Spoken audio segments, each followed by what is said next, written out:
Do you experience morning depression, morning sadness, morning melancholy? Do you wake up and do you have low motivation, low energy? You feel like you don't want to get out of bed perhaps? Do you feel that when you do, after the first few hours it tends to subside, it gets a bit better throughout the day? And this is what we know as diurnal mood variation. And if you experience this, I'm sorry to hear that, I really am. But the good news is, I am here to help.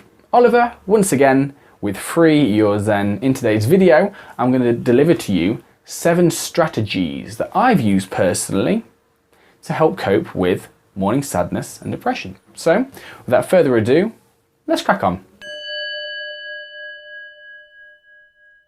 So as I previously said, diurnal mood variation can affect most of us at various times in our life.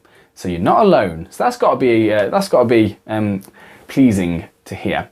So usually I'm a morning person, but sometimes I do get affected by this. That's why I've developed certain strategies and developed quite a solid morning routine to actually help me overcome this. And now that's just part of my routine, and I rarely suffer it, but I used to, you know. So it's one of those things. So I'm going to deliver to you 7 strategies for dealing with this. So number 1, I've got some notes. Number 1, consistent sleeping pattern, sleep hygiene.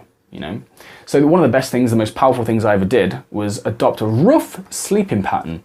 Doesn't always work. Some things get in the way. But generally, if you try and keep to a sleeping pattern that's consistent throughout the week, then you will notice your mood improve in the morning to no end. And throughout the day even. Sleep hygiene is so important for a variety of things, not just for dealing with this. Number 2, no electronics in bed. Keep in your bed for sex and sleep. That's my rule. No electronics in bed, ideally. This helped me massively. No laptop, no phone, etc. Sometimes still creeps up, and I notice I'm on my phone in bed, oh Jesus Christ, etc. Throw it away. But like generally, no electronics in bed will help you get into that sleep state, that sleep mode. When you get in bed, your mind starts to relate that to sleeping, you know, rather than information processing, etc. So number 3, when you wake up, have a kick-ass breakfast. Cook a decent breakfast for yourself. God damn it. Wake up 20 minutes early if you need to.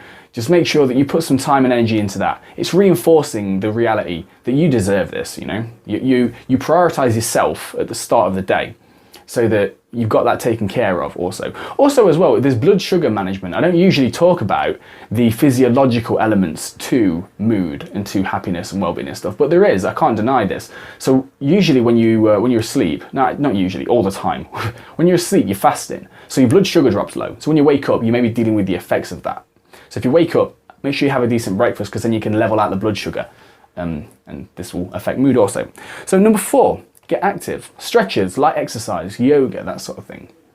Having an exercise routine, nothing heavy, just waking up and making sure you're getting your body nice and active. 5-10 minutes of stretching. Just write a little routine out. Check online, check some stretches you want to do. Wake up, as long as you get active after you've woken up, this gives yourself the best chance of just waking up and feeling alive, you know. You notice cats and dogs do this, with good reason, obviously. Number 5, self-reflection. So when you wake up, you've been sort of offline. The self has not been online for however many hours. And you wake up and open your eyes and you feel still.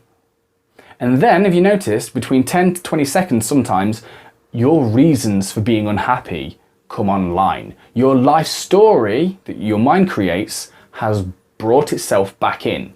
It wakes itself up and your identity comes back. And with that identity can come suffering in the morning, and you're vulnerable also. You're alone, unless you're waking up with your partner at the same time, which feels amazing for this very reason. You're alone. You're faced with these questions. You wake up, where am I? Who am I? What am I doing here? What is all this? All this stuff, you know, all these questions we think that don't affect us, they really do.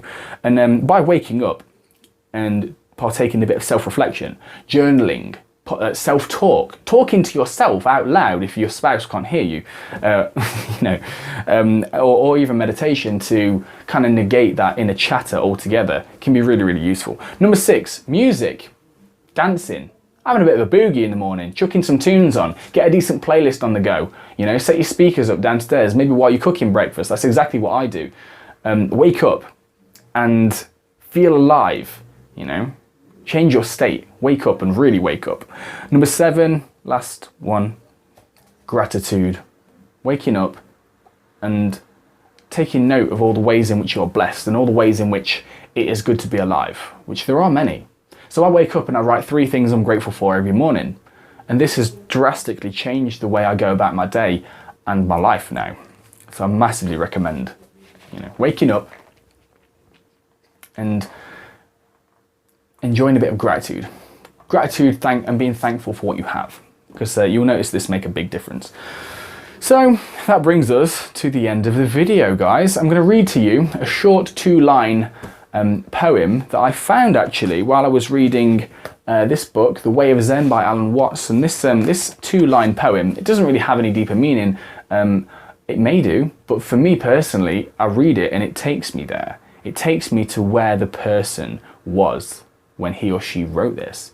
And it's you'll agree with me. Let's take a couple of deep breaths. Let's get a bit mindful. Let's arrive.